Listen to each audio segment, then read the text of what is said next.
Hello everyone, this is Defense Politics Asia. Quick update on the situation in Mariupol. Um, there's a alleged drone video of a tank, the Russian tank maneuvering and fighting within Mariupol. Apparently, it was fired upon from multiple directions, and it is geolocated according to the Russian sources around here. So this also kind of like reinforced that the progress on the Russian side is rather limited, and that the Ukrainian forces is still holding strong positions all around the city. And then on the other hand, we have journalists reporting around this area.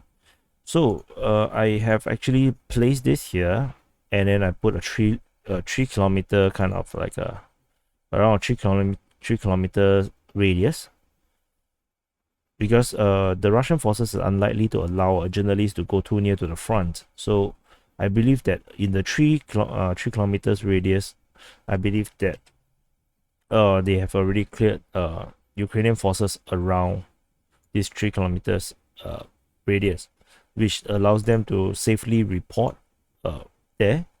So as a result, I actually changed the border a little to show the advancement by the Russian forces into the center of Mariupol. So this also kind of corroborates a bit on the Russian announcement that they have captured certain part of the city, which is around here, and they were fighting around here. So as you can see, this was a fighting at Novosyolovka, which is actually this region here. So we can safely say that the battle here have been rather successful, which is why they are able to allow journalists to come to around this area. So this do change a bit of how the strategic map looks like. But however, according to according to this description, how the tank is actually being fired at multiple sites, both east and west, we can still definitely ascertain that the presence of Ukrainian forces is still very heavy. No other news regarding the fighting. We can confirm that some of the Chechen forces is actually fighting within Mariupol already. There are some posts about them being very happy to be in Mariupol. So that's the crazy people. Then on the humanitarian side, the Russian sources claim that 99% of the evacuees chose to evacuate to the Russian controlled territory. So they said of the 31,000 plus evacuees per day, only 36 chose to leave for Kiev, in the Dnipro region, which is basically going to Zaporizhia. But all these guys have to drive their own cars. So that could corroborate with some of the cars that go towards the direction. I'm not too sure, because this number seems a bit small as compared to some of the report of the number of cars that actually traveled towards the direction. However, this claim, of course, it looks very propagandish, have a lot of weight. The reason being is that if the evacuees go into Ukrainian territory, firstly, they are still within the war zone, right? The entire of Ukraine is actually getting bombarded all the time, and anywhere within the Ukraine is actually dangerous. Not to mention you have SBU, and as well as Ukrainian or secret police or whatever, anyhow capturing people, as suspicious of them being spies and stuff like that. And not just that, all the males will be actually recruited as soldiers. So there is no runaway from I think 16 or 18 years old all the way to 60 years old. You are obliged to join the military to fight against the Russians. So if anyone goes towards this direction, towards Ukraine, into deeper Ukraine, then you are risking your life, and you are going to get conscripted into the military to a certain death.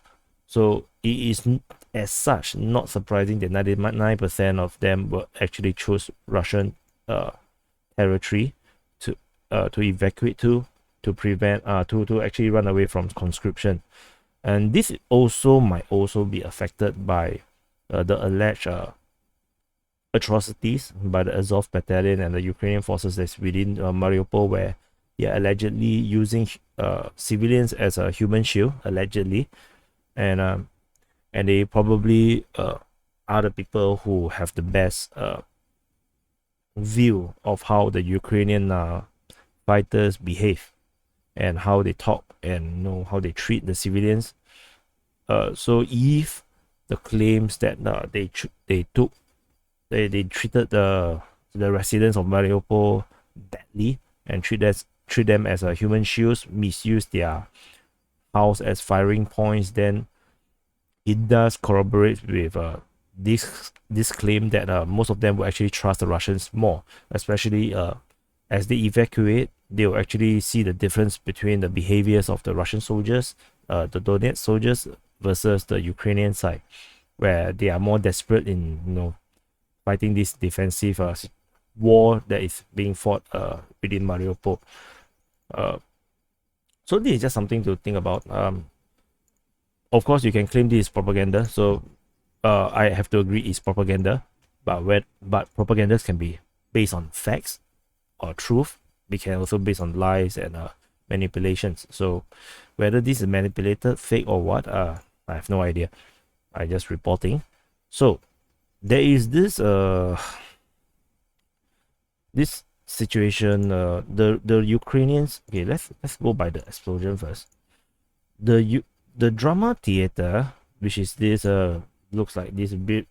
It should be a rather beautiful building here that has like in the center of the city, and they have actually the road going around. So this is actually a landmark of sort. Blown up. It was destroyed, and no one claims responsibility, which is very interesting. The Ukrainians say that the Russians bombed the theater, which was used as a refuge by a lot of residents and civilians, and then the Russians actually have claimed that they marked the location as a do not heat kind of thing. And they also mentioned that the Russians did not have any air assets operating that would actually hit that location. So let's see what the Russian ministry said. So they refute the accusation of the airstrike, and then they say that on March 16, they did not have Air Force performing tasks on striking ground targets within Mariupol. So according to them, they say that their intel tells them that the Azov battalion actually used this as a provocation, blow up the theater. And then according to refugees, they say the refugee says that the Azov battalion holds up civilian hostage and uses the upper floor as firing points. So in another source, they said that the theater is actually used as a military HQ in the basement of the Dramatheatre, and then they have around 12 fighters watching over the fully packed civilians within this building. So no one claims this explosion. I have no idea who is saying the truth. You can make your own decision whether on what is the truth. But as of my understanding, the Russians ground forces have not arrived in this area. And let's put some hypothesis. Let's say if the what the Russians say is true, that this is actually a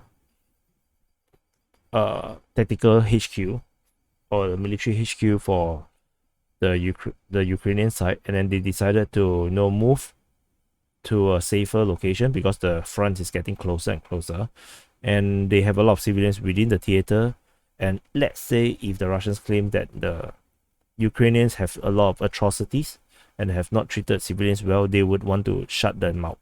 So bombing the theater, killing off everyone inside it might be a very likely scenario. Although does sounds a lot like terrorism, but this is war. As I always say, this is war. Ethics and morals usually go out the window in a war. So it takes a lot of principle and restraint to actually not abuse the absolute power you have with that rifle in your hand, because you can actually force anyone to do anything with firearms. So this is one. If let's say what the Ukrainians say is true, that the Russians actually sent an aircraft and bombed this location, then it actually wouldn't mean a lot, tactically speaking, because there is a lot of buildings. Any of these buildings can be filled with Ukrainian fighters, and this would just be another target. And if there's a lot of civilians hiding within the theater, how is the Russians supposed to know that there's a lot of civilians hiding there?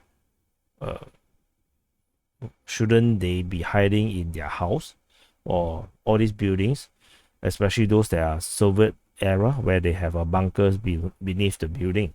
So for civilians to be here and then expect the Russians to know, unless the Ukrainians have already announced to the Russian side that please do not hit this theater, it's a beautiful building and we have a lot of civilians hiding inside, and then we will not have soldiers inside, so don't hit it.